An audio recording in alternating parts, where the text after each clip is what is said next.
राजा एक था रानी। तो राजा रानी का एक पुत्र था बोला वो राजा मर गया तो पुत्र कमाने के लिए चल गया। तो पत्नी उसका शादी हो गया था बेटा को। तो पत्नी और उसका माता दोनों रहती थी घर में। तो उसको बेटा चल गया बाहर तो पत्नी अपना सास को पूरा अनेक रूप से उसको तकलीफ़ देने शुरू कर दिया। तो वो बेचारी भगवान से प्रार्थना करता शिव जी सामने कि हे प्रभु, हम तो क्या घटी गुनाह किए कि मेरा पति भी उस तरह हो गया, मेरा बेटा एक ठो है परदेश में, किसको दुख सुनाए, मेरा पुतहु इतना तकलीफ़ देता। तब वो पुतहु क्या बोलती थी, क्या अपना बेटा को जानते हैं आपका माँ क्या बोलती है कि हमको दूसरा शादी करा दीजिए। यही बोल बोल के डेली रोती है। तो बेटा उसको बुड़वक था, अपना पत्नी को बात पर रहा। तो बोला ठीक है माँ, वही करता बोली बोला शादी करा दीजिए। बोला हाँ। तो बेचारी वो रोने लगा अपना पति को याद कर कर के। तो बेटा समझने वाला रहेगा तभी न समझेगा। बोला बेटा उस तरह मत करो, हम तो अपने सब दुख सुख में हम गम हैं, वही हम याद कर कर के रोते हैं। तो बोला नहीं आप शादी करा देंगे। फिर चल गया बेटा बड़की लगाने। चल गया तो लड़का को ढूंढ के लाया। तो उस टाइम में लड़की को नहीं देखता था, बूढ़ी माँ। तो क्या किया, उसको शादी बलियबड़ी करा दिया, डोली में बैठा दिया लड़का के साथ। तो चले गए, जाते जाते जंगल गए। जंगल में उसका साथ में जितना उसका घर का धन संपत्ति सूप बढ़न जाल माल जितना था सब उसका लोढ़ी पाटी सब निकल गया। सब लक्ष्मी का रूप रहता है घर में, सब निकल गया उसी टाइम। और उससे आगे जाके और वन में जाके रोने लगा, सब धन लक्ष्मी उसका ये का। तब बोले सुनी आवाज़। तो बोला हे कहारी भैया, थोड़ा हमको थोड़ा नीचे कीजिए। तो बोला अच्छा ठीक है, कुछ जाएगी इधर। तो रात में बोला हम भी विश्राम कर लेंगे, फिर थोड़ा देर रुके। डोली वाला 4 को कहा। तो बेचारी क्या किया, वो सुन रहा था आवाज़, पाटी लोढ़ी बोल रही थी हमको बहुत लहर देता शरीर में।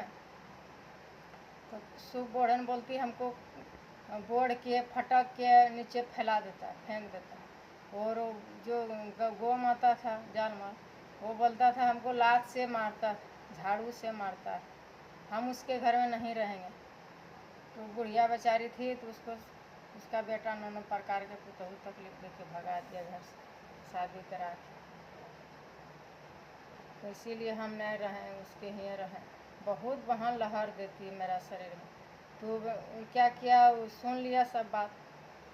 तो अगल बगल में घास भूसा था, नेवारी था, उसको गौ माता के दे लिए और उसको प्रणाम कर लिया। बोला हे गौ माता, हम तो अपने दुख छले माँ, हमको कोई अथी नहीं है जो आपको हम कोई व्यवस्था करें। बोला जा बेटी, तू जैसा मेरा ठंडा किए, जैसा मेरा भूख को मिझाए, वो सब तेरा भी एकदम कल्याण होगा। तब अथी लोढ़ी पाटी भी अपना जो लोर था आंसू से वो अपना चला से पोंछ के लोढ़ी पाटी के पोंछ दिया और उसका शरीर ठंडा हो गया। तो दिया वो ओठंगा। तो बोला क्या प्रणाम कर लिया। बोला जा बेटी, तू जैसा मेरा ठंडा किया तू ठंडे रहेगी। तो सूप बढ़न का भी सब दिया सरिया। तो बोला जा बेटी, तू 12 बरस का लड़की बन जाएंगे। सब मिलकर आशीर्वाद दे दिया उसको। तो आए उधर से घूम के, अपना रुपये से देखेगा, उधर तक शीशा नहीं और कुछ नहीं। तो फिर बोले डोली में बैठ गई। कहाँ जाती रात में बेचारी, भाग मर जाती, क्या करती, कुछ नहीं करेगी। बोला चलिए भैया। तो जाने लगा चल गया। राजा का लड़का था राजकुमार।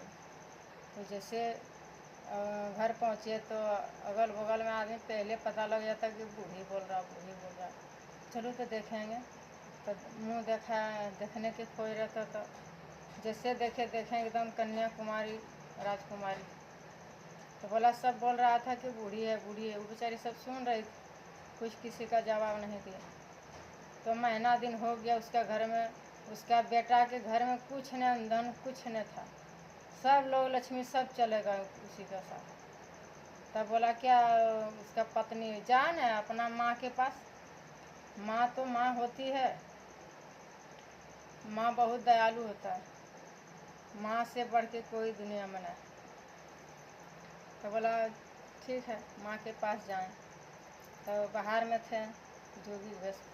बोला क्या सो आपका द्वार पर कोई आया है। बोला तो बेचारी थी तो उसको समझ में आ गया कि मेरा बेटा है। तो बोला दे दो, नौकर के भेज दिया। बोला दे दो, जितना धन संपत्ति चाहिए उसको दे दो। बोला ठीक है। तो गाय देने तो बोला हम नहीं लेंगे, जो आपका घर में थी है ना मालकिनी रानी, वही उसी के थोड़ा हमको भेंट करा दीजिए, उसी से भेंट करने आए। बोला बोल दो उसके ये नहीं जाएंगे, हम सामने में नहीं जाएंगे। बोला ना थोड़ा कि हमको भेंट खाली कर लेगा, खाली हमको मुंह दिखा देगी, हम चले जाएंगे लौट के। तो चले गए। तो बोला माँ आई, फिर दयालु माँ आ गई। तो बोला बेटा गोड़ पकड़ के रोने लगा माँ को। हे माँ मुझे क्षमा कर दो, बहुत बड़ी गलती हो गई माँ। बोला जा बेटा, तू जैसे था उससे हो जाएगा, बोल दे हर हर महादेव। माँ अपने घर में रह गए, कहाँ जाती।